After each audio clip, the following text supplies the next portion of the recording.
श्री राम जी ने कैकेयी अम्बा से प्रार्थना की है कि मैया अगर तू मुझसे प्रेम करती है तो मैंने आपसे कुछ नहीं मांगा, लेकिन आज मैं तुझसे मांग रहा हूं, आज मैं तुझसे मांग रहा हूं। अग्निवेश रामायण की कथा है, याद रखना, रामायण सतकोट अपारा।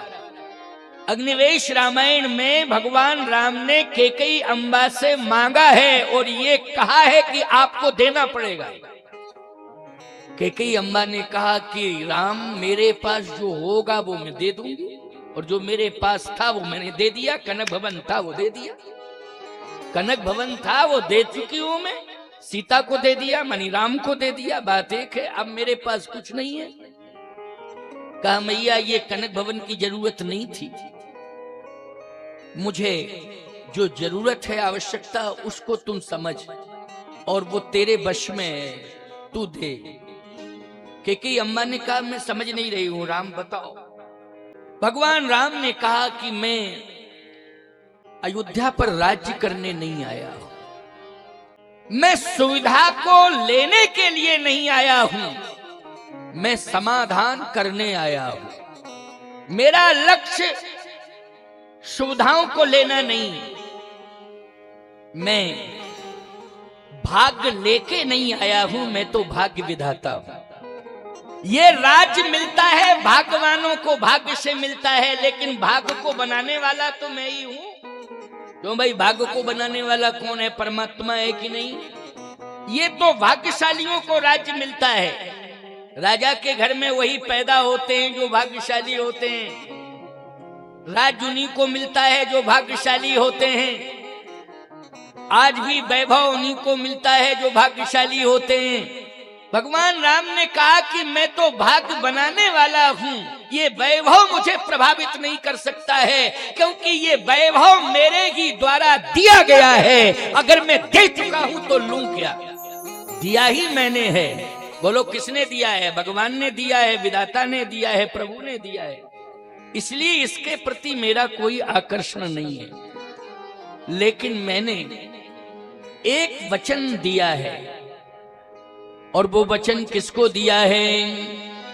जन डर पहु मुनि सिद्ध सुरेशा, जन डर पहु मुनि सिद्ध सुरेशा, जन डर पहु मुनि सिद्ध सुरेशा, जन डर पहु मुनि सिद्ध सुरेशा, तुम ही लाग धरी हो नर भेषा, तुम ही लाग धरी हो नर भेषा, तुम ही लाग धरी हो नर भेषा, तुम ही लाग धरी हो नर भेषा, जन डर पहु मुनि सिद्ध सुरेशा,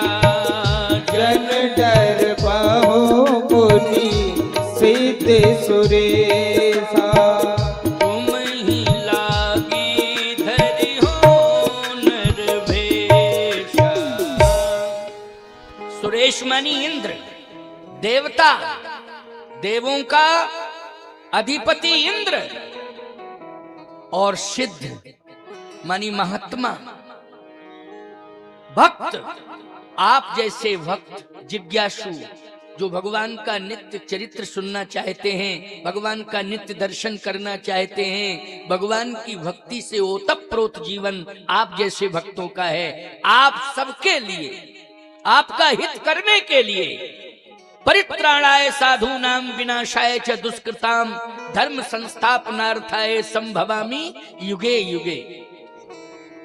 धर्म की स्थापना के लिए आज धर्म रो रहा है मां, वो कहता है बार बार कि अब मैं नहीं रहूंगा, नहीं रहूंगा, नहीं रहूंगा, सदा सदा के लिए चला जाऊंगा। इस धरती पर अब धर्म नहीं मिलेगा देखने के लिए। ये धर्म पुकार रहा है, रो रहा है। मैं उस धर्म की स्थापना करने के लिए, उस धर्म के अस्तित्व को सुरक्षित करने के लिए आया हूं। तो धर्म का अस्तित्व सुरक्षित कब होगा मैया, तुझे मालूम है कि कब होगा? निश्चरहीन करहूं मही भोजे उठाए प्रण कीन, और सकल मुनन के आश्रमन जाए जाए सुख दीन। सकल मुनन के आश्रमन जाए जाए सुख दीन। अयोध्या में रहने से नहीं, सिंहासन पर बैठने से नहीं, मैं अयोध्या छोड़ के जब वन में जाऊंगा तो ऋषि मुनि महात्माओं के आश्रमों में जाऊंगा, गिरवासी वनवासियों से मिलूंगा।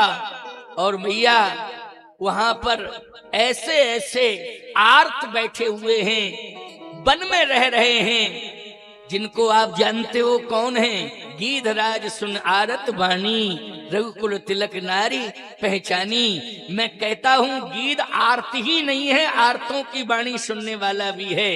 इसलिए गीध का उद्धार करने के लिए, सबरी को कृतार्थ करने के लिए और राक्षसों का संहार करने के लिए मैं बन जाऊंगा और धर्म की पताका महात्माओं के हाथ में पकड़ा के आऊंगा।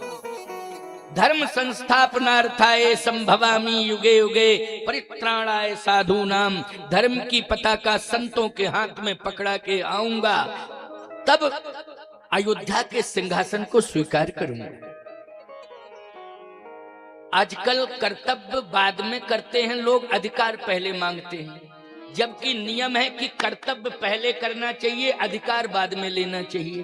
बोलो भाई, कर्तव्य पहले करना चाहिए, तब अधिकार की मांग करनी चाहिए। लेकिन आज हम राम के देश में रामायण की कथा सुनते हैं, राम का चरित्र सुनते हैं, लेकिन राम के चरित्र का अनुसरण नहीं करते हैं। राम जी के चरित्र को हम स्वीकार नहीं करते हैं, हृदय से केवल सुनते हैं।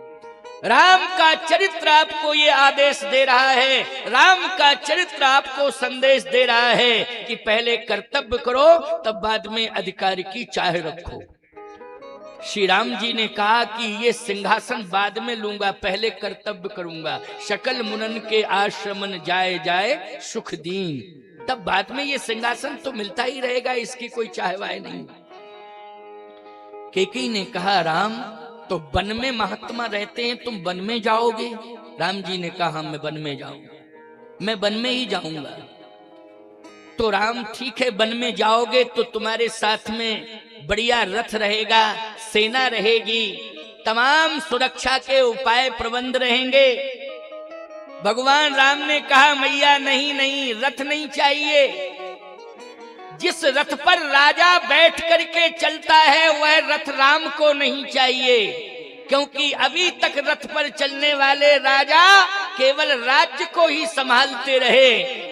आज धर्म की इतनी बड़ी विडंबना हो गई कि आज धर्म की रक्षा करने वाला कोई है नहीं। आज धर्म रो रहा है, हे माँ, धर्म की रक्षा यदि हो सकती है तो सोने के रथ पर बैठ करके नहीं, धर्म रथ पर बैठ करके सत्य की पताका फहराएगी। धर्म रथ पर राम बैठेगा, तभी धर्म की रक्षा होगी। और याद रखना, धर्म रथ का अर्थ होता है धर्म की राह पर चलना। बोलो भाई, धर्म रथ का क्या अर्थ है? धर्म की राह पर चलना ही धर्म रथ है। और ये सोने के रथ, चांदी के रथ, बड़े बड़े रथ, याद रखना, इन पर बैठ करके आप जो है अपने भाग्य को आजमाते हो और दुहाई देते हो कि मेरे समान है कोई भाग्यवान देखो। नहीं नहीं नहीं प्यारे, ये तो संसार की सोच है, ये संसार की बहुत ही हल्की सोच है। लेकिन राम जी इस सोच से कोसों दूर हैं। भगवान राम ने कहा, नहीं नहीं, धर्म रथ का आश्रय लूंगा और धर्म रथ पर बैठ करके ही जाऊंगा। और धर्म रथ मानी है सत्य का रास्ता। सत्य का रास्ता का मतलब होता है माया, कि जीवन में जो सत्य के रास्ते पर चलता है उसे शस्त्र की आवश्यकता नहीं होती है, उसे सेना की आवश्यकता नहीं होती है। फिर धर्मो रक्षति रक्षता, जो धर्म की रक्षा करने के लिए चलता है, धर्म उसकी रक्षा करता है।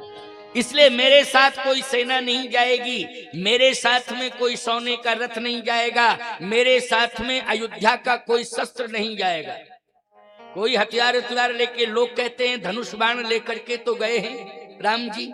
याद रखना, ये धनुष बाण लेकर के नहीं गए हैं, भगवान तो धनुष बाण अपने साथ ही लाए हैं, क्योंकि इनकी पहचान है धनुषधारी राम।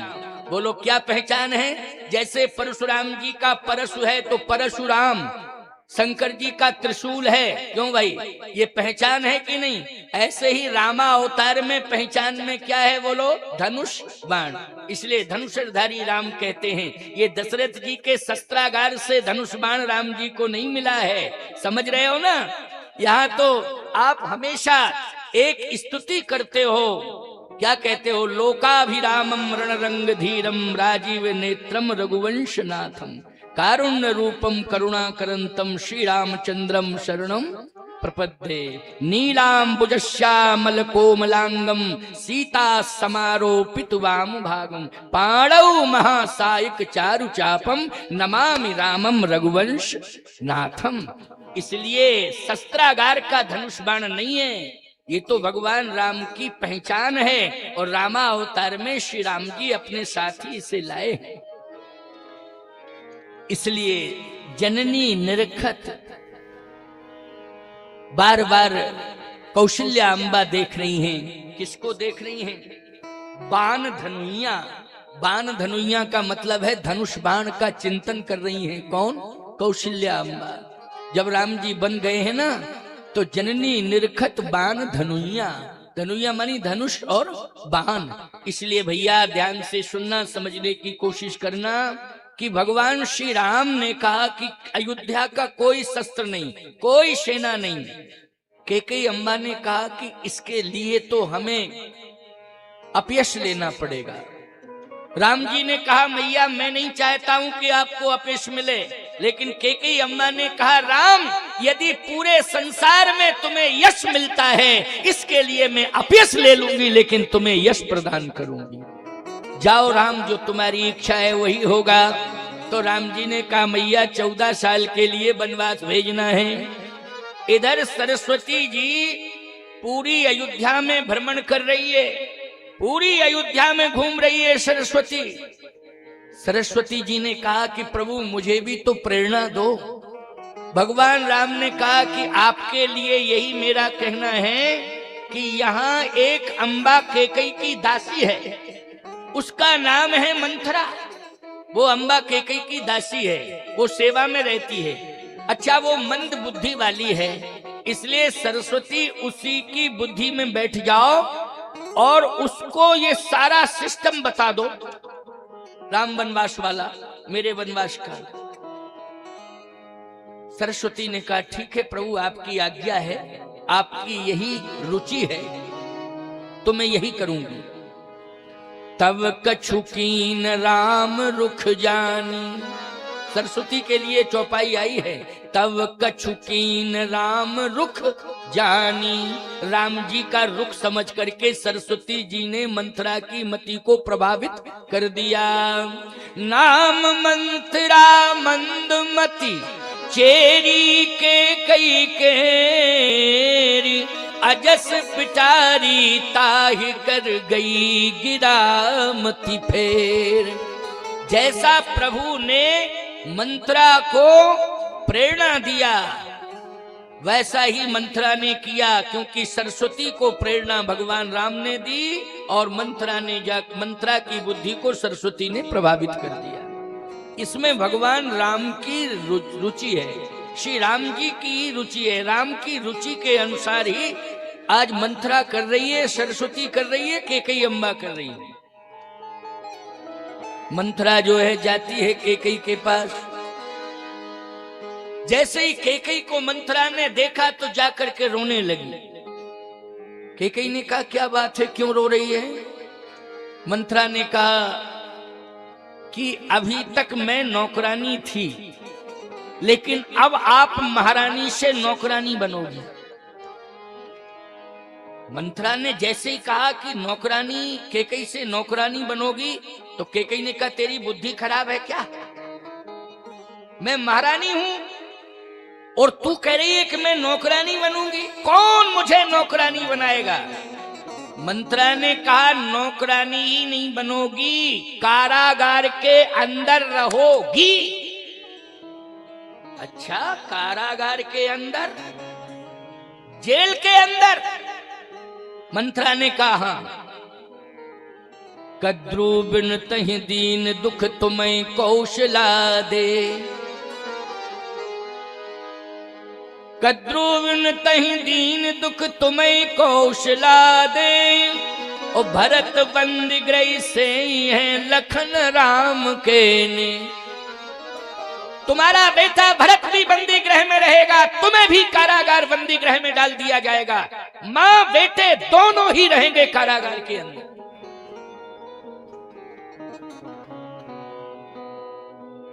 कैकेयी ने कहा तेरी बुद्धि खराब हो गई, राम राजा बनेंगे,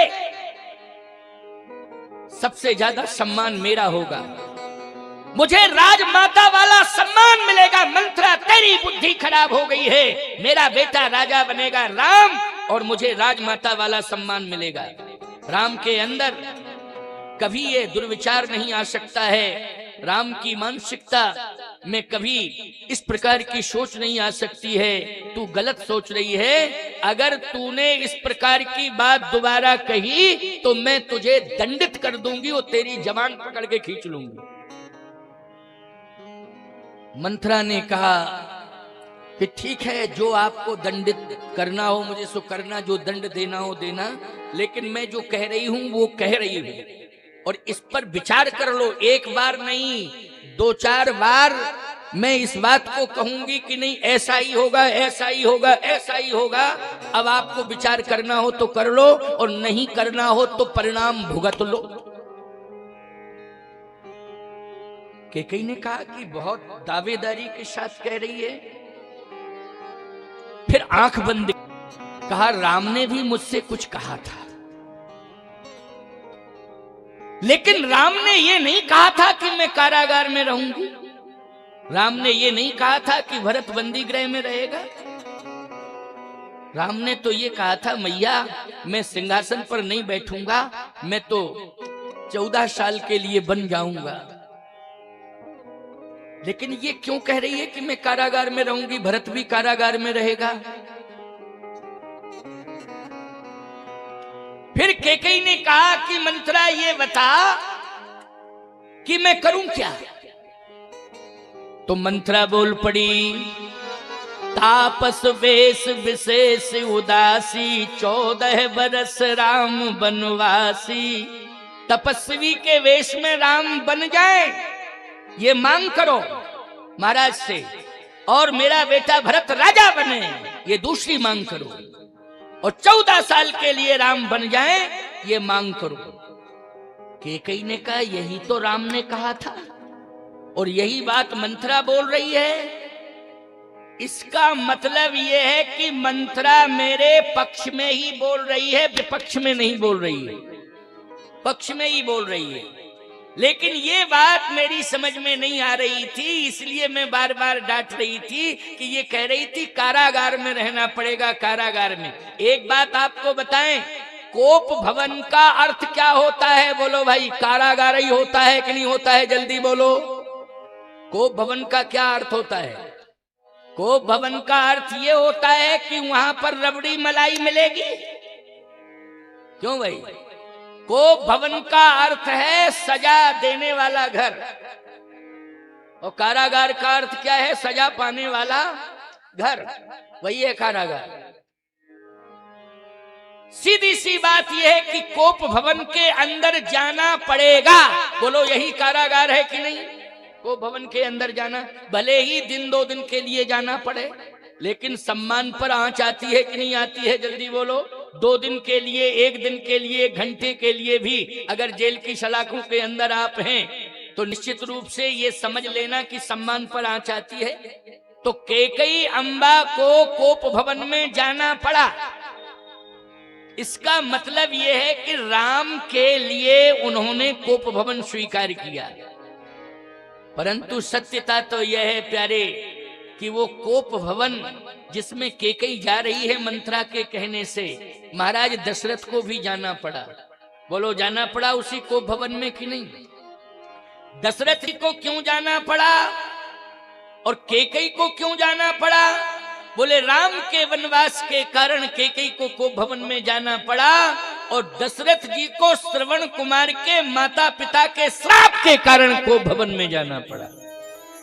श्रवण कुमार के माता पिता ने दशरथ जी को श्राप दिया था, उस श्राप के कारण उन्हें भी को भवन में जाना पड़ा। आप कहो महाराज दशरथ जी नहीं जाते तो कौन जाता फिर? दशरथ जी किसी को भी भेज सकते थे कि पता लगाओ को भवन में कैकेयी क्यों पहुंची है, लेकिन किसी से महाराज दशरथ ने नहीं कहा, डायरेक्ट कैकेयी के सामने को भवन में पहुंच गए। बोलो कहीं ना कहीं श्रवण के माँ बाप का श्राप आज विवश कर रहा है कि नहीं दशरथ को कि तुमको भवन में जाओ? जाना पड़ा। जैसे ही महाराज श्री दशरथ पहुंचे तो अंधकार था। कैकेयी जो है पड़ी हुई है को भवन में, आंखें लाल हैं, ओंठ फड़क रहे हैं, केस खुले हुए हैं। दशरथ जी महाराज ने देखा कि कभी मैंने इस कंडीशन में कैकेयी को नहीं देखा, लेकिन आज मैं कैकेयी को किस रूप में देख रहा हूं। थोड़ा पास में गए, आपको वहां अंधकार था कि रोशनी कहां से आई? महाराज स्त्री दशरथ के मुकुट में मणि लगी है। क्या लगी है? मणि। अच्छा बोलो भाई, जहां मणि होगी वहां क्या होगा? प्रकाश होगा। महाराज दशरथ के मुकुट में मणि लगी है, इसलिए दशरथ जी को मुकुट मणि भी कहते हैं। मणि के प्रकाश में कैकेयी का चेहरा दिख गया तो कैकेयी के केश खुले हुए हैं। दशरथ जी ने कहा पहले तो तुम केशों को बांधो, बांधो केशों को। कैकेयी ने कहा कि मेरे केस तभी बंधेंगे जब राम, सूर्य की किरण नहीं निकलना चाहिए उसके पहले अयोध्या छोड़ के वन चले जाए, तब मेरे केश बंधेंगे, मेरी प्रतिज्ञा है। नहीं तो मेरे केशों को कोई नहीं बांध सकता है। दशरथ जी ने कहा राम वन चले जाएं, ऐसा क्या हो गया? कैकेयी ने कहा आप नहीं समझ रहे हैं, राम को वन भेजना ही पड़ेगा। तो कैकेयी अयोध्या के सिंहासन पर कौन बैठेगा? कैकेयी ने कहा कि अयोध्या के सिंहासन पर भरत बैठेगा। राम 14 साल के लिए बन जाएगा, भरत सिंहासन पर बैठेगा। दशरथ जी ने कहा कि कैकेयी भरत सिंहासन पर बैठ जाए कोई दिक्कत नहीं है, लेकिन राम बन ना जाए, राम अयोध्या के अंदर रहे, क्योंकि राम बन जाएगा तो निश्चित रूप से राम का जीवन सुरक्षित नहीं रह पाएगा। इसलिए राम को अयोध्या की चार दीवारी के अंदर रखा जाए, भरत को राजा बना दिया जाएगा, भरत राजा बनेगा। राम भी समर्थन करेगा भरत का, राम समर्थन करेगा भरत का। कैकेयी ने कहा नहीं, तापस बेश विशेष उदासी, तापस बेश विशेष उदासी। 14 बरस राम बनवासी, 14 बरस राम बनवासी। 14 बरस राम बनवासी, 14 बरस राम बनवासी। तापस वेश विशेष उदासी, तापस वेश विशेष उदासी। 14 बरस राम बनवासी। 14 साल के लिए राम बन जाएगा और तपस्वी के वेश में जाएगा। दशरथ जी ने कहा राम की रक्षा कौन करेगा? तपस्वी के वेश में यदि राम जाएगा तो उसके हाथ में कमंडल होगा, लेकिन राम की रक्षा कौन करेगा? है कोई राम की रक्षा करने वाला? कैकेयी। कैकेयी ने कहा कि राम को क्या मानते हो आप, ये बताओ, केवल पुत्र है राम? राम जो है रघुवंश में मणि बन करके आया है, मणि। और मणि का अस्तित्व कभी समाप्त नहीं होता है। अगर मणि को समुद्र में फेंक दिया जाए और 1000 साल बाद मणि को निकाला जाए तो बोलो प्रकाश देते हुए निकलेगी कि नहीं निकलेगी? मणि के अस्तित्व को समुद्र का जल भी प्रभावित नहीं कर सकता है। यही तो मणि है। अच्छा, मूसलाधार पानी बरस रहा हो, दीपक बुझ जाएगा, लेकिन मणि पर कोई असर नहीं पड़ेगा। दशरथ जी ने कहा चलिए राम मणि है, लेकिन मणि को भी तो चुराने वाले चोर तमाम मिल जाएंगे। क्यों भाई? मिल जाएंगे ना, चोर ले जाएंगे, चुरा ले जाएंगे। कैकेयी ने कहा नहीं नहीं, मणि की रक्षा फणी करता है, कोई शस्त्र नहीं करता है। मणि की रक्षा फणी करता है, इसलिए राम अगर मणि है तो लक्ष्मण फणी है, इसलिए राम रूपी मणि की रक्षा लक्ष्मण रूपी फणी करेगा। बोलो लक्ष्मण क्या है? सर्प है ना, फणी। जो सहस शीस अहिस महिधर लखन सचराचर धनी, शेष मानी फणी। इसलिए राम की चिंता मत करना, जब तक लक्ष्मण राम के साथ है राम का बाल वांका नहीं हो सकता है। और ईमानदारी के साथ बताओ, जो मणि वाला सर्प होता है वो सोता नहीं है कभी।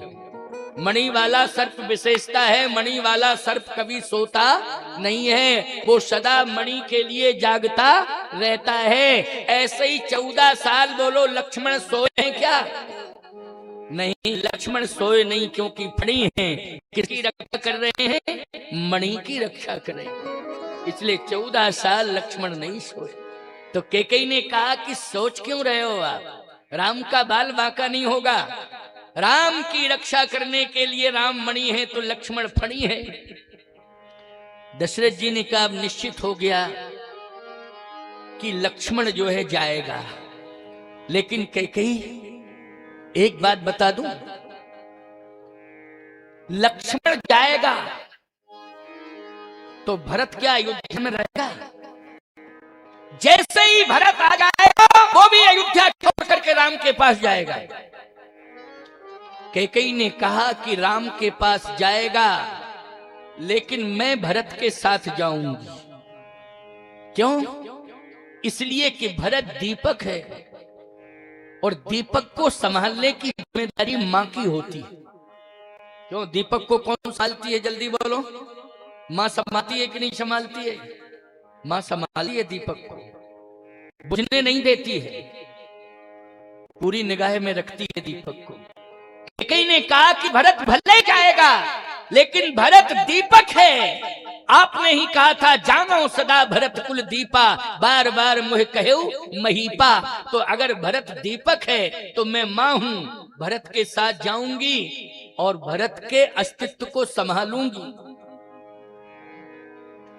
कैकेयी ने कहा कि भरत की चिंता मत करो। दशरथ जी ने कहा इतना कठोर डिसीजन तू ले रही है और मुझे कलंकित कर रही है, तो भरत भी तेरा त्याग कर देगा। कैकेयी ने कहा कि भले ही मेरा त्याग कर दे, लेकिन मुझे भरत के अस्तित्व की उतनी चिंता नहीं है, मुझे राम के अस्तित्व की चिंता है।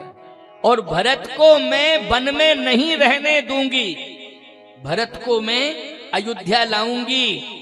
और अयोध्या लाऊंगी कहा, भरत भले ही मेरी बात नहीं मानेगा, तो राम की बात अगर मैंने स्वीकार की है तो राम मेरी बात भी स्वीकार करेगा। अर्थात भरत को आज्ञा दे करके राम अयोध्या भेज देगा और भरत को आना पड़ेगा। राम अयोध्या भेजेगा आदेश दे करके, और भरत को राम की आज्ञा का पालन करना पड़ेगा। अच्छा बोलो भाई, जो कैकेयी कह रही है वही हुआ है कि नहीं हुआ है? जल्दी बोलो। जो कैकेयी कहती जा रही है वही होगा, ये सत्य है। क्यों? इसलिए कि राम की इच्छा में अपनी इच्छा मिला रही है। कैकेयी क्या कर रही है? राम की इच्छा में अपनी इच्छा मिला रही है। लेकिन दशरथ जी अपनी इच्छा में राम की इच्छा मिलाना चाहते हैं। कि मेरी इच्छा है कि राम राजा बन जाएं और राम मेरी बात मान लें, लेकिन कैकेयी राम की इच्छा में अपनी इच्छा मिला रही है। अच्छा बोलो भाई, राम की इच्छा में हम अपनी इच्छा मिलावें कि अपनी इच्छा में राम की इच्छा? एक संत थे, बहुत अच्छे महात्मा थे, वो हमेशा जो है भजन करते रहते थे। एक बार नदी चढ़ गई, काफी जल आ गया नदी में, महात्मा को उस पार जाना था। तो महात्मा ने सोचा कि कोई नाव चलाने वाला नाविक किसी घाट पर मिले तो उससे कहेंगे भैया मुझे पार कर दे। तो नदी के तट पर महात्मा पहुंचे, थोड़ा आगे बढ़े तो एक घाट दिखाई दिया, वहां एक नाविक था, नाव चलाने वाला नाविक अपनी नाव के पास खड़ा था। महात्मा ने कहा हमको नदी पार करोगे? उसने कहा कि 10-5 लोग और आ जावें तब हम पार करें, अब अकेले आपको कैसे? कहे आ जाएंगे तब कर दोगे? बोले हाँ आ जाएंगे तो कर दूंगा। 4-5 लड़के आ गए। उसने कहा कि अब पार करोगे? साधु ने कहा। उसने कहा आप तो कर ही देंगे, आपको, आप महात्मा हैं, आपसे हमें कुछ नहीं चाहिए, लेकिन 4-5 लोग आ गए हैं, इनके साथ में आप भी बैठ जाना। उन लड़कों ने कहा कि देखो भाई जल्दी पार करो, हमें टाइम से पहुंचना है। उस नाविक ने कहा, केवट ने कहा बैठो, तो नाव में बिठाला। महात्मा बैठ गए। अब नाव जैसे ही आगे बढ़ी तो महात्मा ने खंजरी निकाली और बजाना शुरू कर दिया, भजन गाना शुरू किया। लड़कों ने कहा बंद कर, ये भजन, ये दुनिया का तमाशा, नास्तिक थे वो, बंद कर। साधु ने कहा कि हम बंद तो नहीं करेंगे। कहा बंद नहीं करोगे तो याद रखना अपमान सहोगे। साधु ने कहा कि भजन करने में अपमान मिलता हो तो हम सहने के लिए तैयार हैं, लेकिन हमारी आदत है, हम भजन करते हैं, भजन छोड़ेंगे नहीं। याद रखना उन लड़कों ने महात्मा का अपमान शुरू किया। जैसे ही अपमान शुरू किया तो याद रखना गंगा जी का जल बढ़ने लगा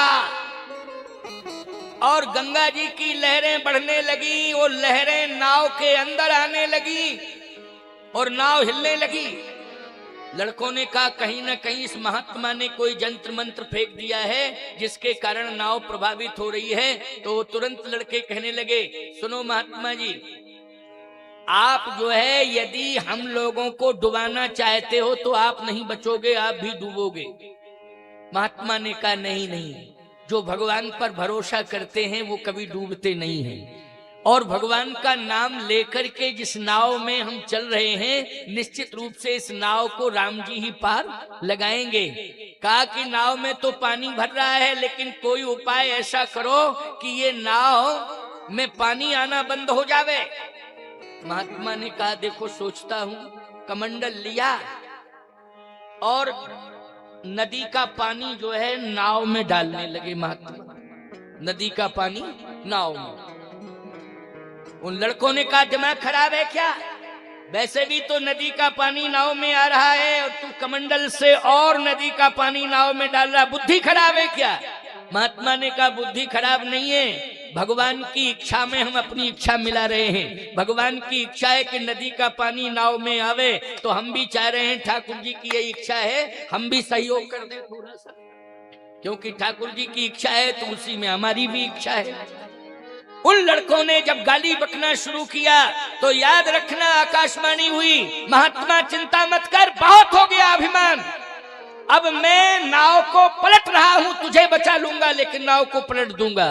महात्मा ने कहा कि प्रभु नाव को मत पलटो, इन नालायकों की बुद्धि को पलट दो। अगर इनकी बुद्धि पलट जाएगी तो नाव भी सुरक्षित रहेगी, ये भी सुरक्षित रहेंगे। हे प्रभु नाव को नहीं पलटना है, इनकी बुद्धि को पलटना है। सीधी सी बात यह है कि हमेशा भगवान की इच्छा में अपनी इच्छा मिलाओ, अपनी इच्छा में भगवान की इच्छा नहीं। तो आज दशरथ जी अपनी इच्छा में राम की इच्छा को जोड़ना चाहते हैं, वो कैकेयी राम की इच्छा में अपनी इच्छा जोड़ना चाहती, इतना डिफरेंस है। चलिए कैकेयी ने कहा नहीं, राम को वन तो भेजना पड़ेगा। बड़ा अच्छा भाव है, इस भाव को सुनते जाओ, आनंद आएगा। 7 बजे तक तो सभा चलेगी चलेगी, 7 बजे के बाद आरती होगी। कैकेयी ने कहा कि कुछ भी हो जाए। दशरथ जी ने कहा अच्छा राम यदि बन नहीं जाता है तो? कैकेयी ने कहा होत प्रात मुनि वेश धर, होत प्रात मुनि वेश धर, जो न राम बन जाहि, तो मोर मरण राउर यजस, नृप समझिए मन माय। यदि राम सूर्य की किरण निकलने पर बन नहीं जाते हैं तो मैं प्राण त्याग दूंगी। दशरथ जी ने कहा अच्छा इतनी बड़ी प्रतिज्ञा कि तू प्राण त्याग देगी? कैकेयी ने कहा मैं मर जाऊंगी मर जाऊंगी मर जाऊंगी। दशरथ जी ने कहा राम यदि अयोध्या छोड़ के चला गया तो मैं मर जाऊंगा मैं मर जाऊंगा मैं मर जाऊंगा। पति पत्नी में जिद छिड़ गई, कैकेयी में दशरथ जी में। दशरथ जी कहते राम बन जाएंगे तो मैं मर जाऊंगा, कैकेयी कहती राम बन नहीं जाएंगे तो मैं मर जाऊंगा। अच्छा एक बात बताओ, पत्नियां हो 3 और पति पत्नी में एक कंडीशन पैदा हो जावे, क्या? पति कहे कि मैं मरूंगा, पत्नी कहेगी मैं मरूंगी, लेकिन मौत ये कहेगी समझौता कर लो, दोनों में से कोई एक को मैं ले जाऊंगी, लेकिन आपस में समझौता कर लो। तो मुझे तो ऐसा लगता पत्नी मौत से यही कहेगी कि मुझे ले जाओ लेकिन मेरे पति को रहने दो। क्यों भाई? अच्छा पति ये कहेगा कि मुझे ले जाओ पत्नी को रहने दो।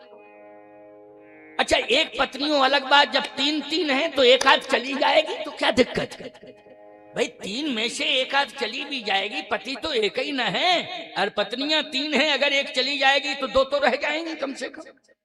लेकिन ईमानदारी के साथ बताओ ऐसी कंडीशन में महाराज दशरथ और कैकेयी के बीच में जो मौत खड़ी हुई है उसमें किसकी मौत हुई है जरा बोलो?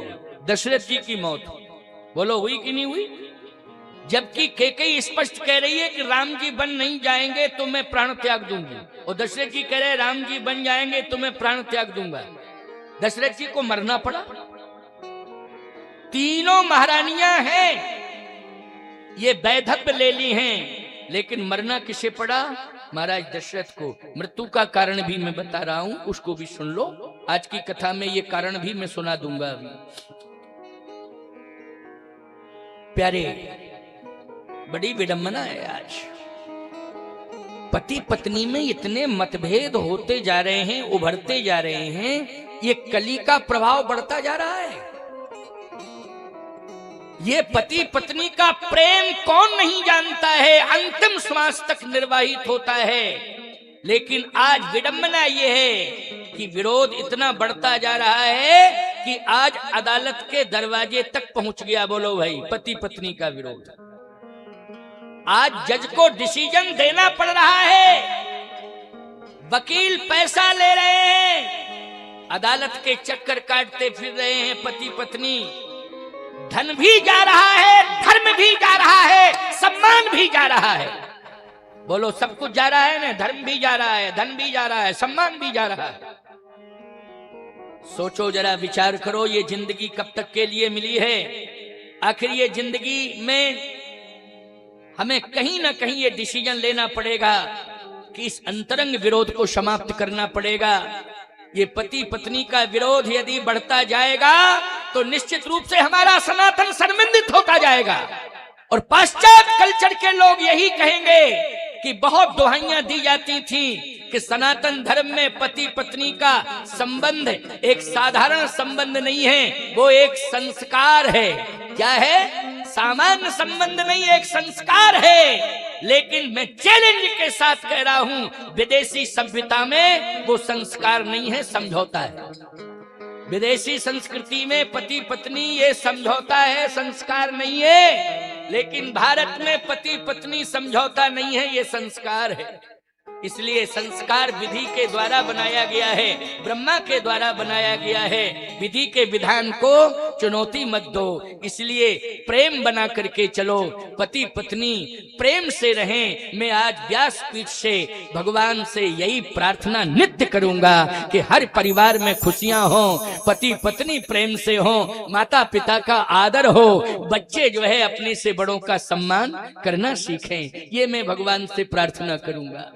क्योंकि हमें यही तो चाहिए ठाकुर जी से और कुछ नहीं कि हे प्रभु घर घर में खुशियां रहें, घर घर में प्रेम रहे, ना धन की बर्बादी हो, ना धर्म का अपमान हो, ना जिंदगी ढोई जावे बल्कि जिंदगी जी जावे। आज जिंदगी ढो रहे हैं हम, जिंदगी जी नहीं रहे हैं, बड़ी विडंबना है। तो आइए सुनिए, कैकेयी ने कहा कि मृत्यु मृत्यु बार बार आप कहो तो ये आप डिसीजन अपने आप लें, क्या आपको लेना है? राम नहीं जाएंगे तो मैं प्राण त्याग दूंगा। दशरथ जी ने कहा कि कैकेयी, कौशल्या पर क्या बीतेगी? इसका मतलब है कि मैं ही प्राण नहीं त्यागूंगा, कौशल्या भी प्राण त्यागेगी। और यदि कौशल्या ने प्राण त्याग दिया तो सुमित्रा भी नहीं रहेगी, वो भी प्राण त्यागेगी। इसका मतलब यह है कि राम के बन जाने से इतनी बड़ी क्षति होगी इक्ष्वाकु वंश की, सूर्यवंश की। इसलिए थोड़ा निर्णय ले ले, तू विचार कर ले। कैकेयी ने कहा कि मुझे विश्वास है कि मेरी बहन, बड़ी बहन कौशल्या बहुत समझदार है, और मेरी बड़ी बहन कौशल्या साधारण नहीं है। अगर आप अन्यथा न लें तो मैं हाथ जोड़ करके कह रही हूं, आपसे ज्यादा समझदार। अच्छा, और सबसे ज्यादा समझदार यदि कोई है इक्ष्वाकु वंश में तो राम है। कौन है? राम। इसलिए राम जो निर्णय ले रहा है या राम के लिए जो निर्णय लिया जा रहा है, उस निर्णय पर आप थोड़ा विचार करें। राम के लिए निर्णय यही लिया जा रहा है कि राम बन जाए, बन। कैकेयी ने कहा कि आप बन का अर्थ क्या लगाते? बन का अर्थ केवल जंगल होता है? वन का अर्थ केवल हिंसक जानवरों के रहने का स्थान होता है? वन का अर्थ होता है बनना। बोलो भाई, वन का अर्थ क्या होता है? बनना। यदि राम अयोध्या में रहेगा तो केवल अयोध्यापति बनेगा, और राम वन में रहेगा तो राम विश्वनाथ बनेगा। पूरे विश्व में राम का सम्मान होगा, पूरे विश्व में राम को सम्मानित किया जाएगा, राम का जीवन ही बन जाएगा। राम जो है अखंड ब्रह्मांड नायक बन जाएगा। इसलिए राम जन जन का राम बनेगा। इसलिए राम को अयोध्या में रोकने की आवश्यकता नहीं है। आप मेरी बात को फिर सुन लीजिए, राम बन नहीं जाएगा तो मैं प्राण त्याग दूंगा। दशरथ जी मूर्छित हो गए। प्रातःकाल हुआ, सुमंत जी से प्रजा ने कहा कि महाराज क्यों नहीं निकले हैं, क्या कारण है, पता लगाओ। सुमंत जी ने जाकर के पता लगाया तो कोप भवन में मूर्छित पड़े थे। सुमंत जी ने जैसे प्रणाम किया तो दशरथ जी ने कहा कि राम कहाँ है, राम को बुलाओ। सुमंत जी राम जी को लेने जा रहे हैं, और जैसे सुमंत जी राम जी को लेने के लिए गए तो राम जी तो तलाश रहे थे कि मेरे पिताजी कहाँ हैं। प्रातःकाल उठ के रघुनाथा मात पिता गुरु नावई माथा, सुबह जग के प्रणाम करते थे। प्रातःकाल ब्रह्म वेला आ गई, लेकिन राम जी ने कहा पिताजी दिखाई नहीं दे रहे। कल्पना कौन करे कि कोप भवन में, लेकिन सुमंत जी ने कहा कि महाराज तो कोप भवन में हैं। राम जी ने कहा मुझे ले चलो। और सुमंत जी जब राम जी को लेकर के आए तो दशरथ जी तो मूर्छित हैं, लेकिन कैकेयी अम्मा को और चक्रवर्ती महाराज दशरथ को, दोनों को जब राम जी ने प्रणाम किया तो भगवान राम ने कैकेयी अम्मा से पूछा कि मैया पिताजी इतने दुखी क्यों हैं, कारण बता दो, कारण बताओ।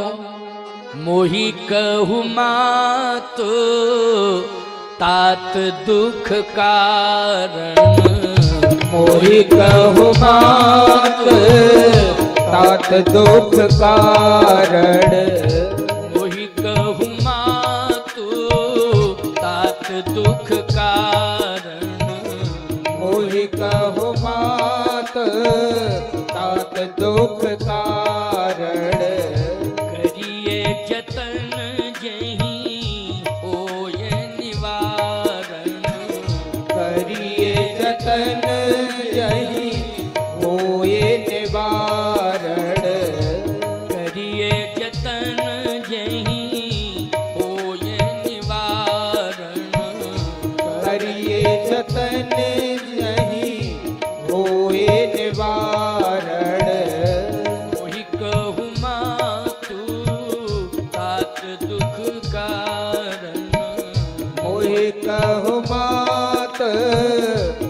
तात दुख कारण। करिए जतन जहीं होय निवारण, करिए जतन जहीं होय निवारण। मैया हम और आप दोनों मिलकर के पिताजी के दुख का निवारण करें, ऐसा कोई बीच का रास्ता निकाला गया। कैकेयी जी ने कहा कि राम ऐसी कोई बात ही नहीं है। राम जी ने कहा नहीं मैया कोई बात तो है, और बात कोई छोटी मोटी नहीं है, कोई बड़ी बात है। कैकेयी ने कहा नहीं बात तो छोटी है, बड़ी बात नहीं, छोटी बात है। राम जी कहते हैं नहीं मैया, मैंने ऐसा नहीं कहा था, आपने ज्यादा बड़ा डोज दे दिया पिताजी, इसलिए बेहोश हो गए, होश में ही नहीं है।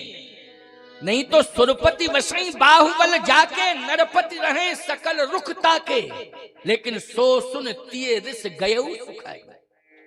कोई बड़ी बात कह दी है मैया, इसलिए तू बता तो दे मुझे क्या कह दिया।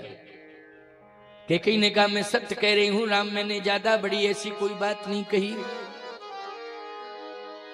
राम जी कहते थोड़े हूं बात, थोड़े हूं बात को सुन करके पिताजी को इतना दुख हो जाए, ये विश्वास नहीं है। मैंने तो ये कहा था मैया कि आप प्रयास कर लेना, लेकिन प्रयास क्या, आपने तो इतनी जबरदस्त समस्या पिताश्री के सामने रख दी है कि पिताजी को होश ही नहीं है। तो समस्या क्या रखी है ये तुम बता दो। कैकेयी ने कहा कि राम मैंने इतना ही कहा कि भरत को राजा बनाओ और राम को वन भेजो, और नहीं सुन रहे थे तो मैंने ये कह दिया कि अगर राम बन नहीं जाते तो मैं प्राण त्याग दूंगी।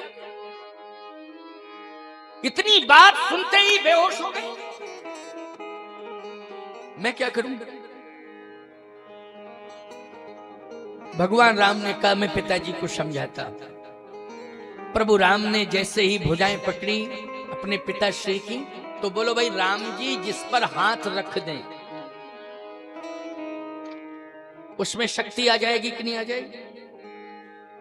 जो चेतन को जड़ करे जड़े करे चैतन्य। भगवान राम ने जैसे ही स्पर्श किया चैतन्यता आ गई। कहा राम राम राम राम, आ गए हो राम? हाँ पिताजी मैं आ गया हूं। बेटा राम मैं बहुत बड़े धर्म संकट में फंस गया हूं, मैं बहुत बड़े धर्म संकट में फंस गया हूं, आज मुझे धर्म संकट से उबार लो। भगवान राम ने कहा पिताजी क्या धर्म संकट है? महाराज दशरथ ने कहा धर्म संकट यही है कि अभी अभी मैंने तेरे कानों तक यह समाचार पहुंचाया था, राज सुनाए दीन बनवासु, मैं तुझे राजा बनाऊंगा, लेकिन इस कोप भवन में आज मैं अपने शब्दों को वापस लेने के लिए मजबूर हो रहा हूं।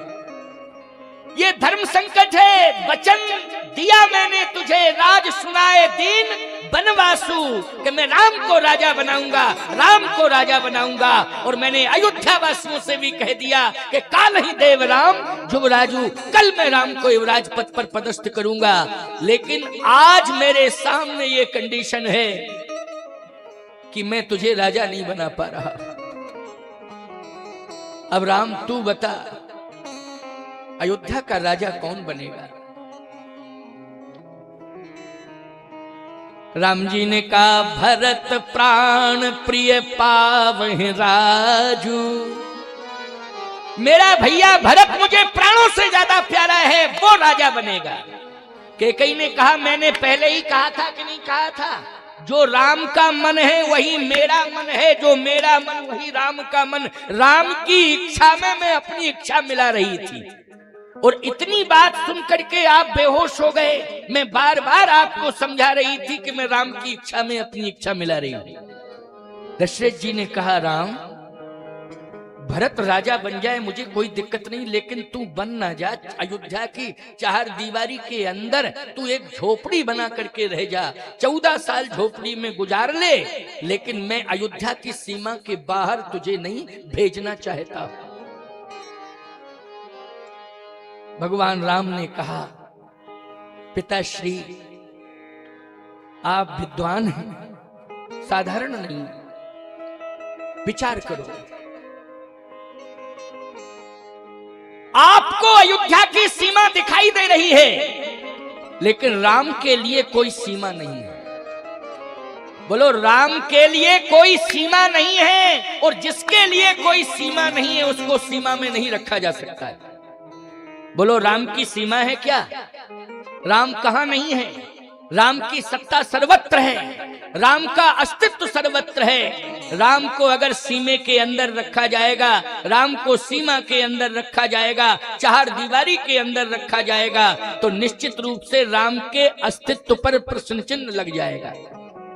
इसलिए पिताश्री ये सीमा वाली बात छोड़ो, आप तो एक बार मुझे बन जाने के लिए कह दो और मैं 14 साल की अवधि के अंतर्गत अवध में आ जाऊंगा, ये मैं आपको वचन दे रहा हूं। दशरथ जी ने कहा, राम मैं कैसे कह दूं, बस सिर हिलाते हिलाते फिर बेहोश हो गए। भगवान राम ने प्रणाम किया, कहा मैया पिताजी को संभालना, मैं जा रहा हूं। कैकेयी ने राम के सिर पर हाथ रखा है, सुनते जाओ जरा। अच्छा बोलो, किसकी रक्षा के लिए राम के सिर पर हाथ रखा है? धर्म की रक्षा के लिए, सत्य की रक्षा के लिए राम के सिर पर हाथ रखा है।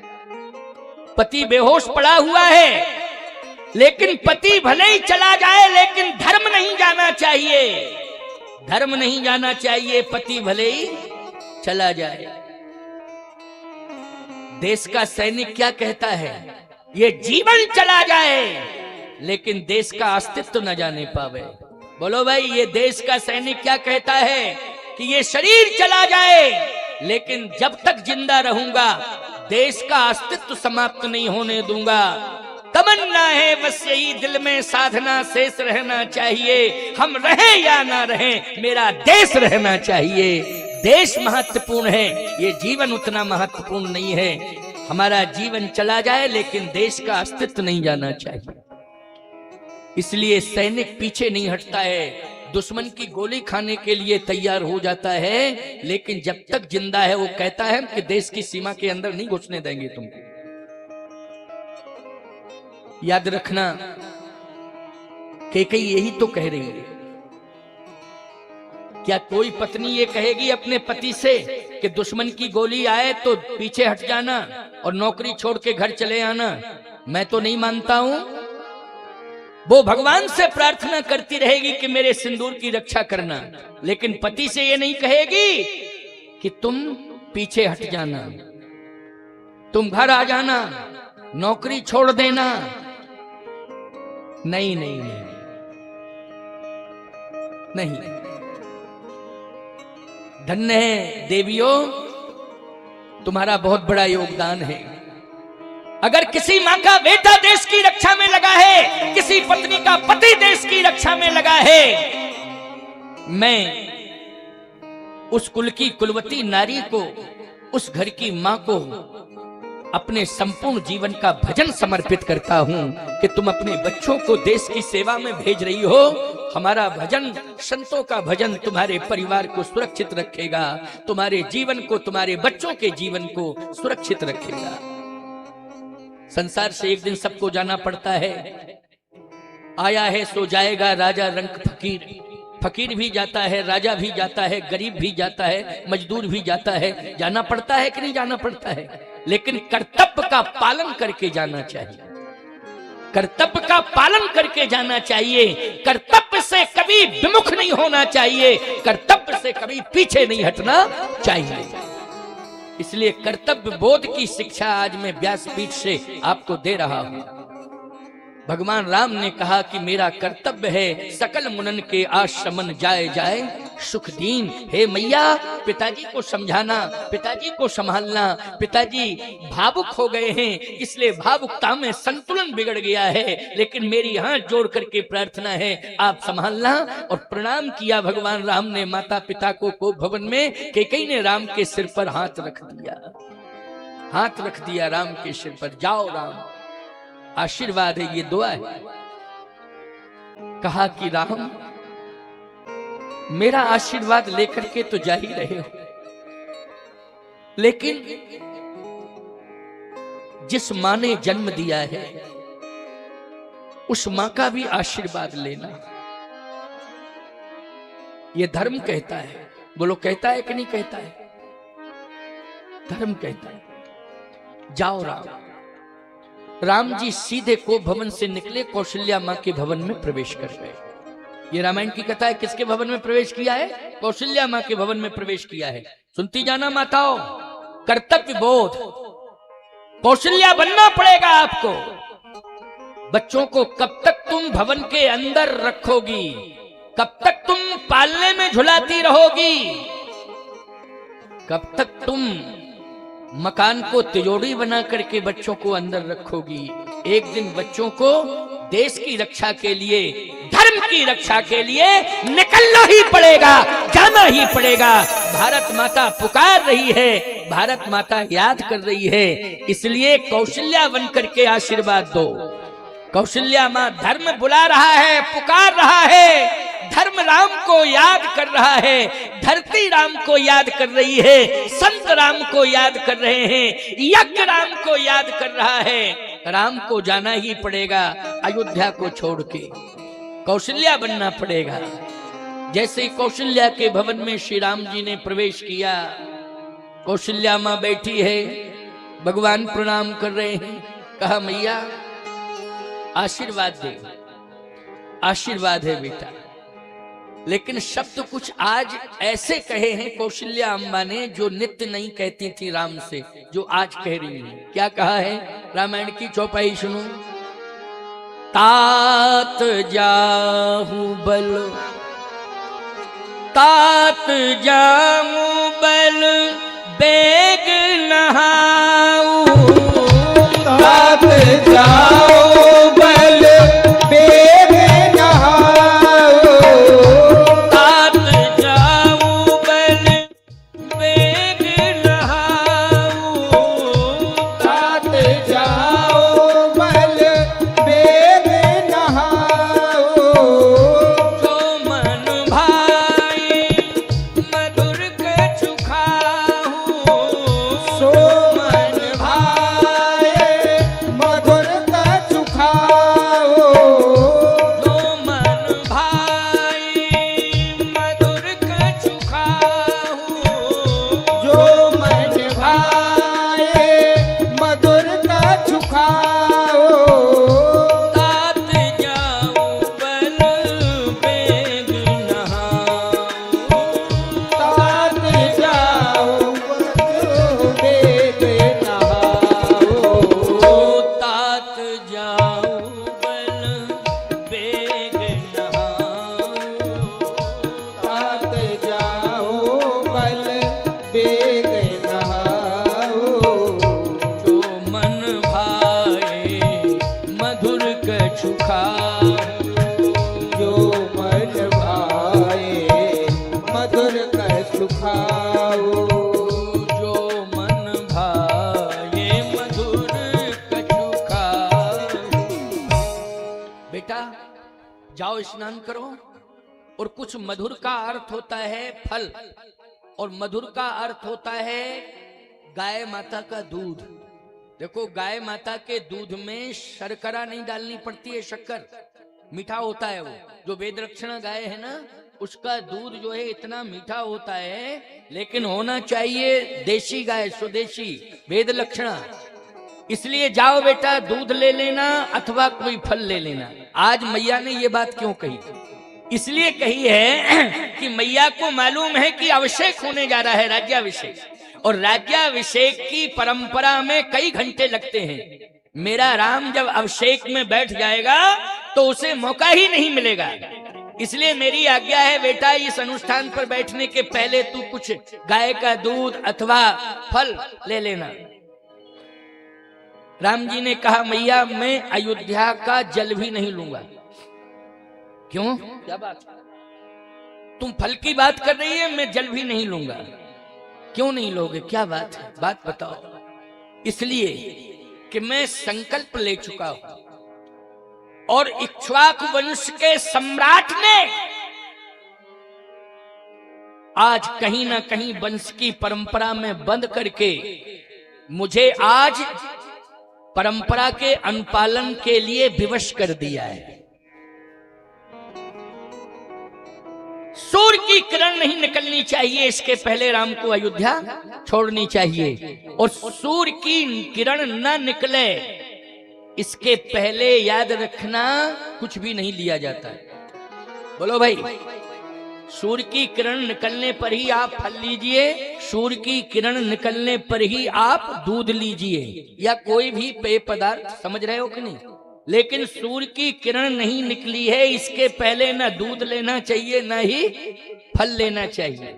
समझ गए हो कि नहीं। बच्चों के लिए छूट है।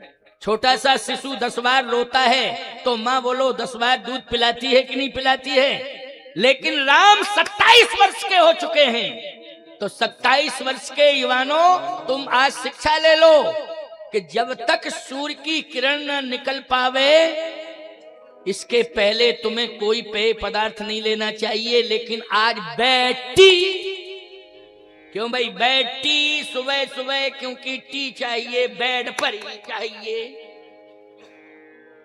राम की कथा कैसे सुन पाओगे, कैसे तुम राम के चरित्र को अपना पाओगे जब बिना मुंह धोए ही चाय पी रहे हो। हमने तो देखा है जब हम ट्रेन से यात्रा करते थे, आज से 15-20 साल पुरानी बात बता रहा हूं, तो मैंने देखा कि 2:30 बजे रात को स्टेशन पर ट्रेन रुकी और 2:30 बजे लोग समोसा आलू बंडा खा रहे हैं। मैंने कहा ये राक्षस हैं, क्या क्या कर रहे हैं। और याद रखना इतनी भीड़ लग गई, डिमांड होने लगी कि बेचने वाला जो है डिमांड की पूर्ति नहीं कर पाया। बोलो 2 बजे रात को, 2:30 बजे रात को तुम खा रहे हो, इसका मतलब यह है कि पशु पक्षियों से भी बदतर तुम्हारी जिंदगी है। अभी रात्रि में अपनी छत पर मुट्ठी भर दाना डाल देना और सूर्य रात्रि भर गिनती करते रहना और देखते रहना, कोई पक्षी दाना नहीं लेगा। लेकिन जैसे ही प्रभात होने लगेगा तो चहचहाने लगेंगे और दाने की तलाश करने लगेंगे। इसका मतलब है कि अर्धरात्रि में कुछ भी ग्रहण नहीं करना चाहिए। लेकिन परंपरा पक्षियों ने कायम रखी है, परंपरा पशुओं ने भी कायम रखी है, लेकिन परंपरा इंसानों ने तोड़ दी है। धिक्कार है तुम्हारे मानव जीवन। और आपको सही बतावें, पशु कभी बैठ करके खाता नहीं है, खड़े होके खाता है। परंपरा है कि नहीं, जल्दी बोलो। पशु कभी बैठ के नहीं खाता है, अगर खाने वाला समय आएगा तो खड़ा हो जाएगा। लेकिन इंसान ने कहा हमसे हाथ मिलाओ पशुओं, अगर तुम खड़े होकर के खाते हो तो हम बैठने की परंपरा छोड़ रहे, हम भी खड़े होके खाएंगे, आओ हमसे हाथ मिलाओ तुम। तो बोलो पशुओं को तुमने चैलेंज दे दिया और दोस्ती कर ली, हाथ मिला लिया, तुम भी खड़े खड़े खाने लगे हो। धिक्कार है तुम्हारी जिंदगी को। इसलिए कम से कम भले आदमी बैठ करके भोजन करना चाहिए, भोजन बैठ करके ग्रहण करो। हिंदू हो, सनातनी हो, तुम्हारे पुरखों ने बैठ करके भोजन किया है। लेकिन आज तुम इतने ज्यादा पश्चिमी सभ्यता में ग्रस चुके हो, इतने ज्यादा पश्चिमी सभ्यता में बंध गए हो कि आज तुम मजबूर हो गए हो ये सब करने के लिए। नहीं नहीं नहीं नहीं, बैठ करके भोजन करो। और रात्रि, मध्य रात्रि में आज शादियां हो रही हैं, ये अलग बात है, लेकिन अपवाद है ये। रात्रि में भोजन करना ये अपवाद है, मध्य रात्रि में भोजन करना ये अपवाद है। लेकिन तुमने आज इसको नियम बना लिया है। नियम नियम होता है, अपवाद अपवाद होता है। आज कोई व्यक्ति यदि 4 बजे जग जाता है तो मोहल्ला के लोग कहते कोई बात है। क्यों भाई, आज कोई 4 बजे सुबह जग जाता है तो पूरे मोहल्ले के लोग खिड़की से कहते कोई बात जरूर है। अरे भैया 4 बजे जगना नियम है, ये क्या बात है। और कोई यदि 9 बजे उठ रहा है तो मोहल्ला के कहते यार यही राजा है मोहल्ले का, ना चिंता ना फिक्र, मस्ती में मस्त।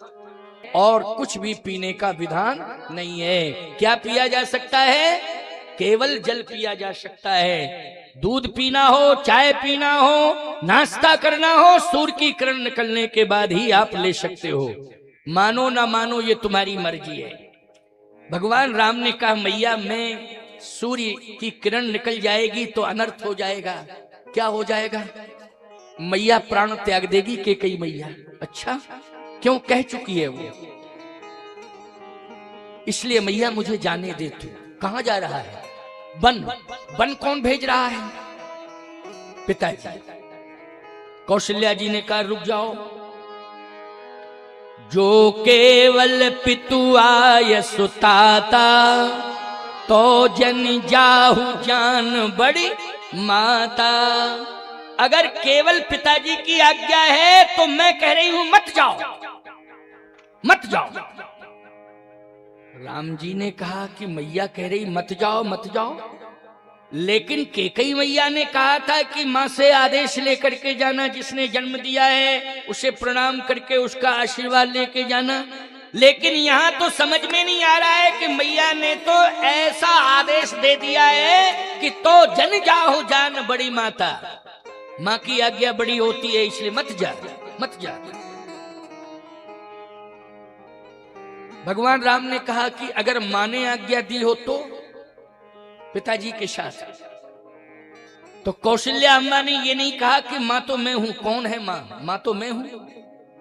कौशल्या जी ने कभी भी भेद नहीं माना है कि कैकेयी में और मुझ में अंतर है, सुमित्रा में और मुझ में अंतर है, कि मैं पट्टाभिषिक्ता रानियों में सबसे बड़ी महारानी हूं, ये भेद नहीं माना है। इतना प्रेम है। इसलिए मैं कहता हूं कि देवरानी जिठानी में भी भेद नहीं होना चाहिए। बहुत प्रेम से रहना सीखो। अरे अयोध्या बना लो अपने घर को, अपने घर को ही अयोध्या बना लो। गांव में क्या हो रहा है क्या नहीं हो रहा है, पहले अपने घर में सुधार लाओ। अपने घर में अयोध्या की परंपरा अपनाओ। तीनों माताओं में प्रेम था, तीनों महारानियों में प्रेम था। भगवान राम ने कहा कि मैया ने अगर आज्ञा दी हो तो। मैया ने, भगवान राम ने कहा कैकेयी मैया ने। अच्छा कैकेयी मैया ने कहा है मेरे पास आओ राम। तुमने बहुत बड़ी बात कह दी, क्योंकि मां का नाम ले लिया ना। मुझ में और कैकेयी में कोई अंतर नहीं है राम, अंतर मत मानना। हाथ रख दिया राम के मस्तक पर और क्या कहा? जो पितु मातु,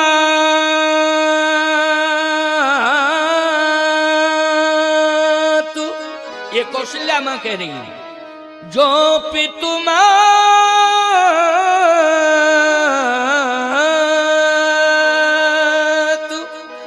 कहेऊ बन जाना,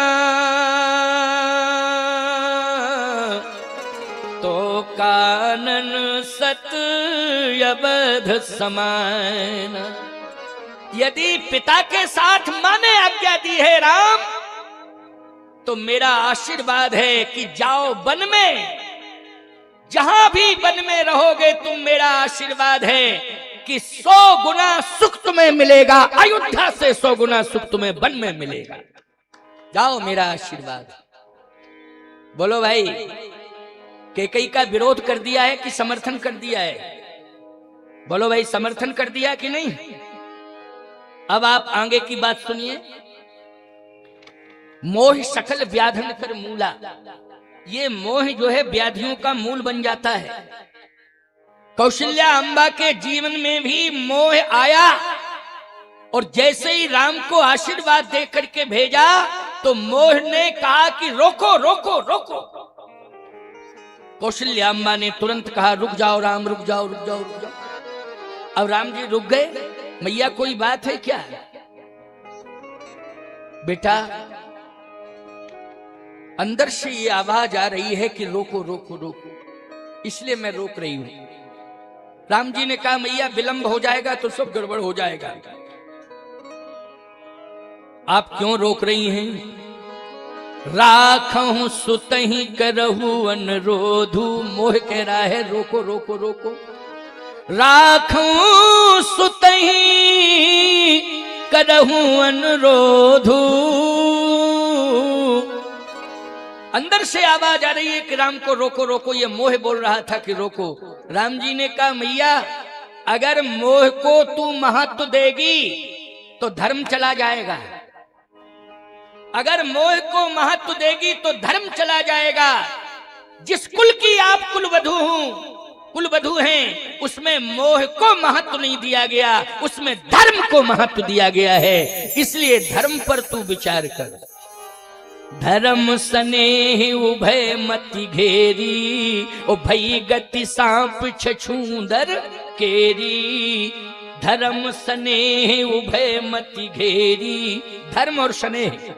अच्छा एक बात बताओ, स्नेह जहां संतान के प्रति होता है वहां मोह आगे रहता है। बोलो रहता है कि नहीं? और जहां पर धर्म आगे आ जाता है, याद रखना मोह पीछे चला जाता है, पीछे चला जाता है। यहां राम के दो स्वरूप प्रकट हो गए हैं अम्बा कौशल्या के सामने। धर्म स्नेह उभय मति घेरी, भई गति सांप छछूंदर केरी। स्नेह कह रहा है रोको और धर्म कह रहा है जाने दो। रामो विग्रहवान धर्मा। धर्म कहता है कि जाने दो जाने दो जाने दो, और मोह कहता है नहीं रोको रोको रोको। धर्म ने रोना शुरू कर दिया और कौशल्या अम्बा के चरण पकड़ लिए। कहा मां मेरी रक्षा करो रक्षा करो रक्षा करो। कौशल्या अम्मा ने कहा कि तुम कौन हो? आवाज आई मैं धर्म हूं। क्या चाहते हो? मैं अपने अस्तित्व की रक्षा करना चाहता हूं। आपके द्वारा होगी मेरे अस्तित्व की रक्षा।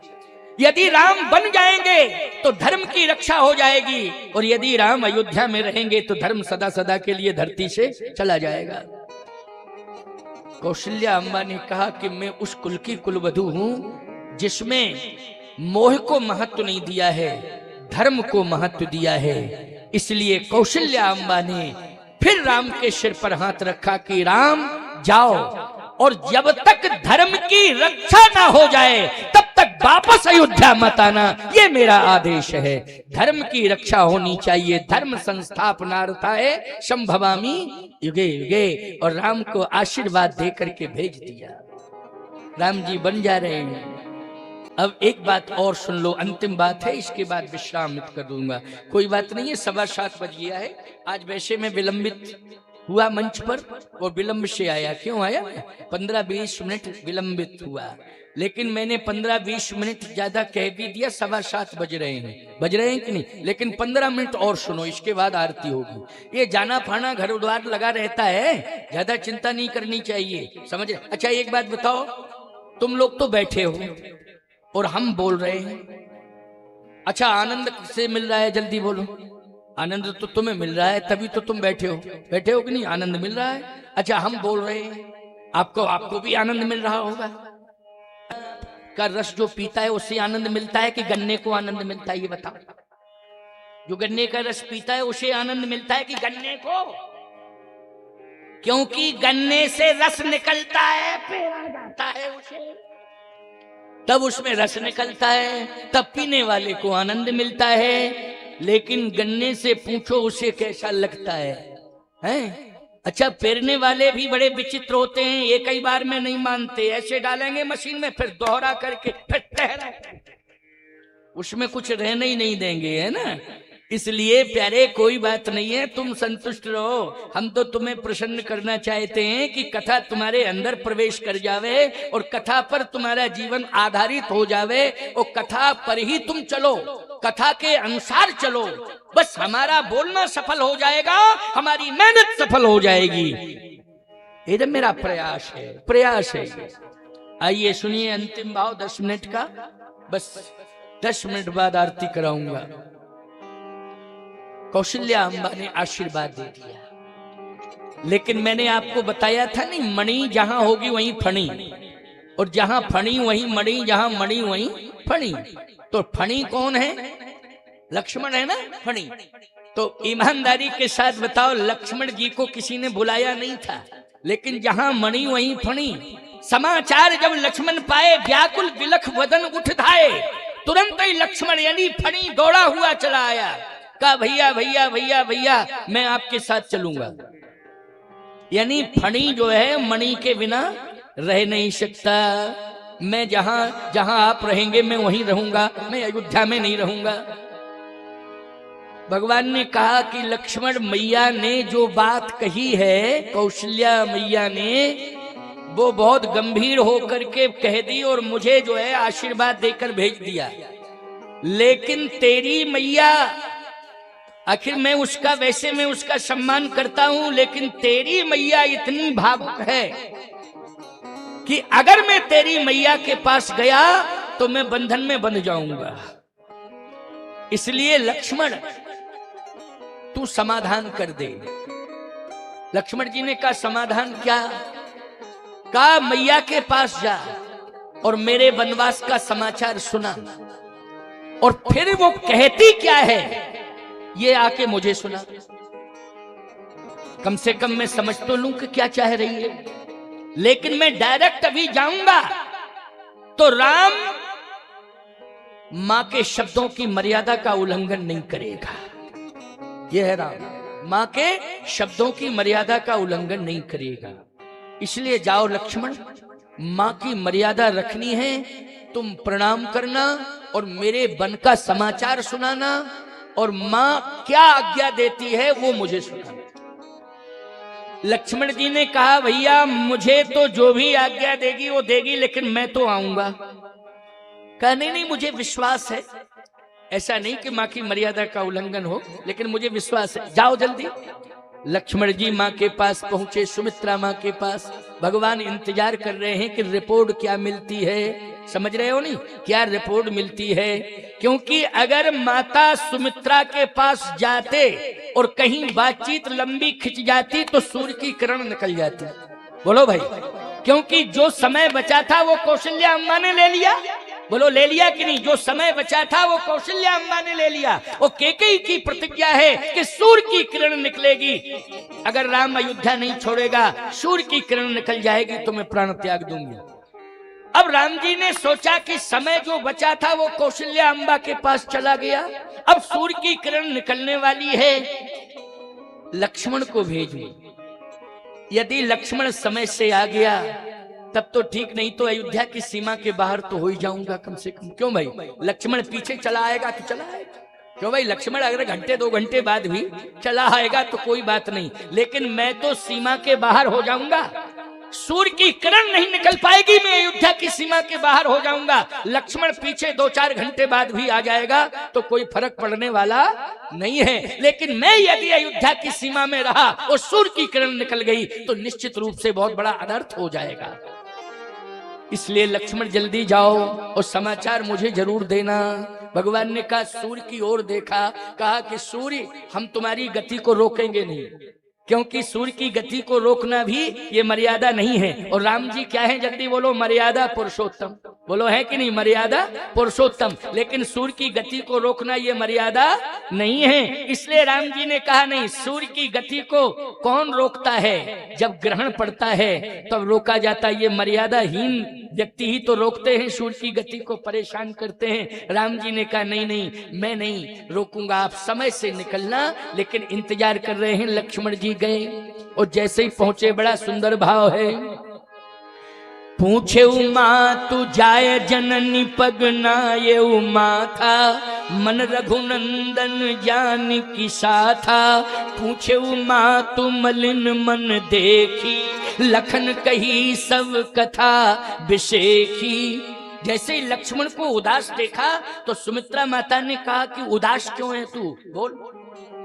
लक्ष्मण जी ने कहा कि मैया मैं 14 साल बाद मिलूंगा आपसे, अभी मैं जल्दी नहीं मिल पाऊंगा, बस प्रणाम करने आया हूं, 14 साल बाद ही प्रणाम कर पाऊंगा, आशीर्वाद दे दे। अरे तो 14 साल ये क्या है? 14 साल बोलता क्यों नहीं? लक्ष्मण जी ने कहा कि भैया 14 साल के लिए बन जा रहे हैं, इसलिए मैं भी भैया के साथ बन जा रहा हूं और 14 साल बाद ही लौट पाऊंगा मैया। इसलिए मैं रोज प्रणाम करता था आके, अब 14 साल बाद कर पाऊंगा इसलिए उदास हूं।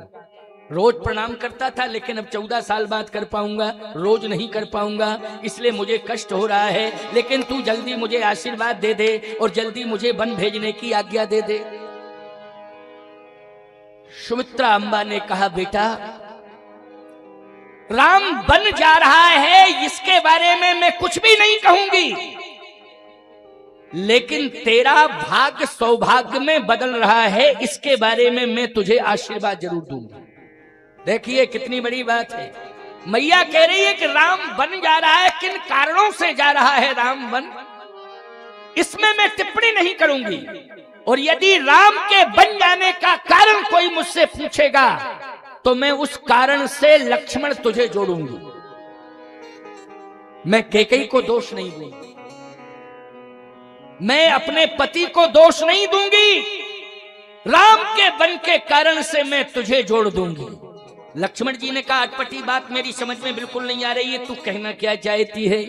कौशल्या अम्बा ने तो आशीर्वाद दे ही दिया है, लेकिन क्या सुमित्रा अम्बा रोकेंगी लक्ष्मण को? नहीं नहीं, गोस्वामी जी कहते हैं सुमित्रा अम्बा ने आशीर्वाद देते हुए कहा, जो पैसी राम बन जाएं तो अबध तुम्हार काज कछु नाही। पुत्रवती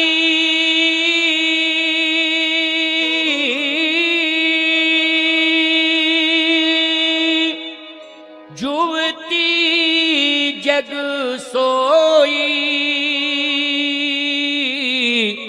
और रघुपति भगत जासु सुत होई।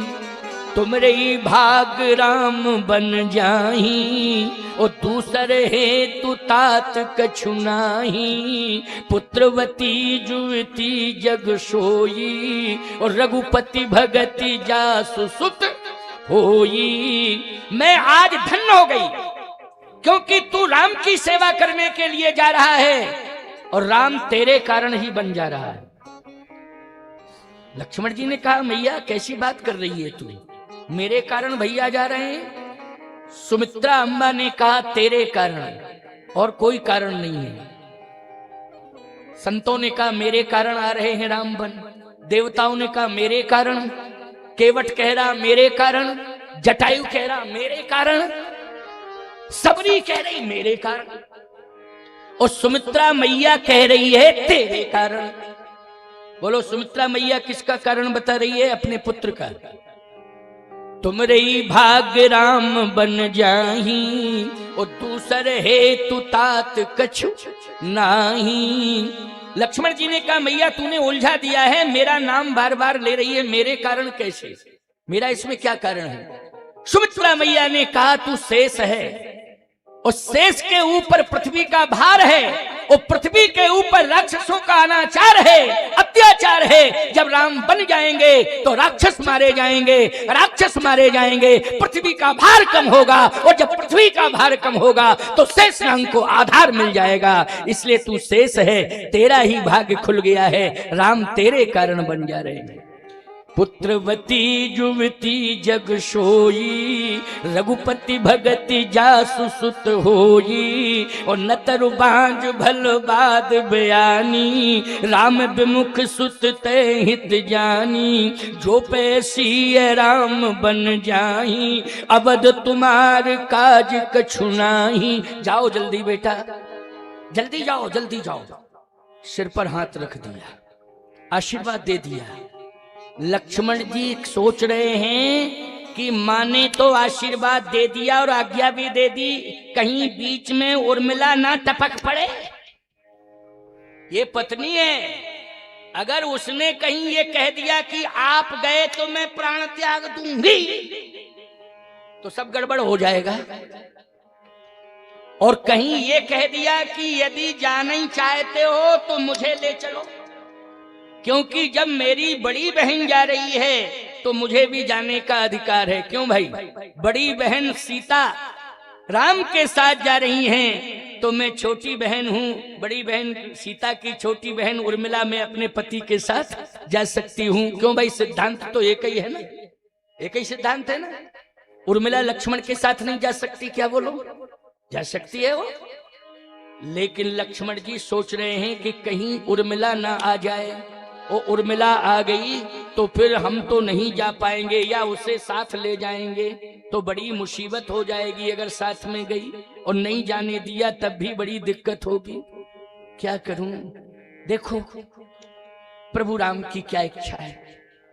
ऐसा सोच के जा ही रहे थे, इतने में उर्मिला आ गई उर्मिला।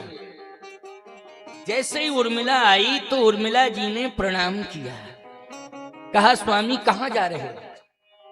लक्ष्मण जी ने कहा देखो हमें जल्दी जाना है, मैं झूठ नहीं बोलता हूं, अयोध्या के राजकुमार झूठ नहीं बोलते हैं, सत्य की वसुंधरा है, मैं बन जा रहा हूं भैया की सेवा करने के लिए। अब तू क्या चाह रही है?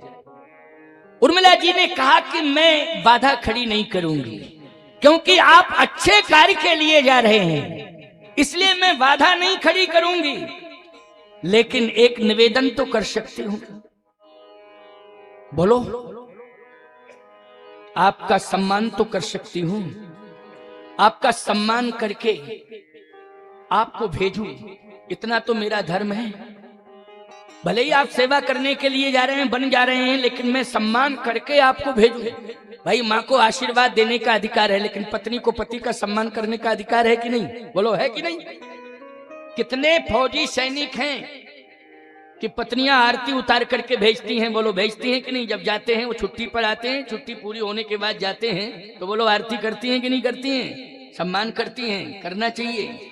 माताएं आशीर्वाद देती हैं, पत्नियां सम्मान करती हैं। ये हमारे यहाँ पति को परमात्मा माना जाता है, कोई ये हंसी खेल नहीं है। ये संबंध जो है विधाता के द्वारा बनाया हुआ है, और इसमें सबसे बड़ी महिमा यही है कि पति को परमेश्वर माना जाता है। बोलो, इस संबंध में पति को क्या माना जाता है? परमेश्वर। एक ही धर्म एक व्रत नेमा, काय बचन मन पति पद प्रेमा।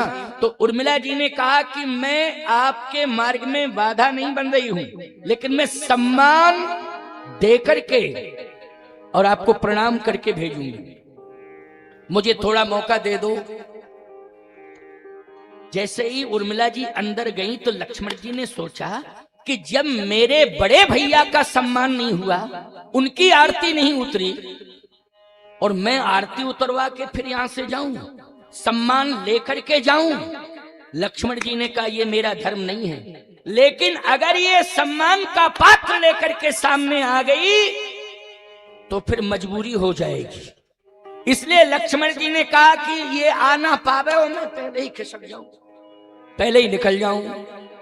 जैसे ही लक्ष्मण जी ने मन में सोचा और लक्ष्मण जी आगे बढ़े, फिर क्या था, पीछे से उर्मिला आ गई।